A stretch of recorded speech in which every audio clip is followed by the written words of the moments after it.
आरक्षण मामले पर पटना हाईकोर्ट ने बिहार सरकार को बड़ा झटका दिया है।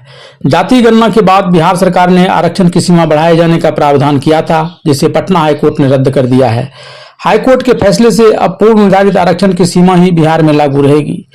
बिहार सरकार के फैसले के मुताबिक जाति गणना के बाद राज्य सरकार की सीधी भर्तियों में 65% सीटें आरक्षित कोटे की कर दी गई थी, जबकि ओपन मेरिट कैटेगरी में महज 35% सीटें ही बची थीं। आरक्षित 65% में से अति पिछड़ा वर्ग के लिए 25%, पिछड़ा वर्ग के लिए 18%, अनुसूचित जाति के लिए 20% और अनुसूचित जनजाति के लिए 2% सीट आरक्षित रखने का प्रावधान था।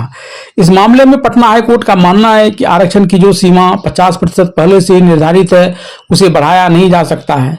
यह मामला संवैधानिक है, इसलिए इस मामले पर आगे की सुनवाई होगी और सुनवाई के बाद ही इस मामले पर कोई अंतिम फैसला लिया जाएगा।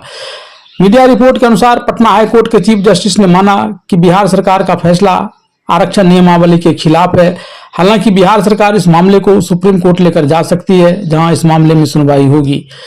बिहार में जो गणना हुई उसे जातिगत जनगणना की बजाय जातिगत सर्वे कहा गया था। इस मामले को राजनीतिक रंग दिया गया है। इस पर कोर्ट ने कहा कि यह राइट टू इक्वलिटी यानी बराबरी के अधिकार का उल्लंघन है। हाईकोर्ट ने कहा कि अगर आरक्षण की सीमा बढ़ाने की जरूरत पड़ेगी तो यह काम संवैधानिक बेंच ही तय करेगी।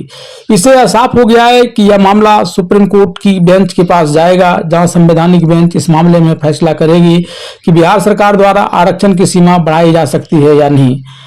इस मामले को लेकर सुप्रीम कोर्ट के वकील अश्विनी दुबे ने कहा कि अब इस मामले में बिहार सरकार ऊपरी अदालत जा सकती है, जो कि उसका अधिकार है।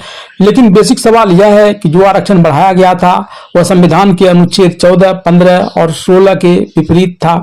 इंदिरा साहनी केस में यह तय कर दिया गया है कि किसी भी परिस्थिति में 3 कैटेगरी SC, ST और OBC के लिए आरक्षण की इस सीमा को 50% से ज्यादा नहीं किया जा सकता है।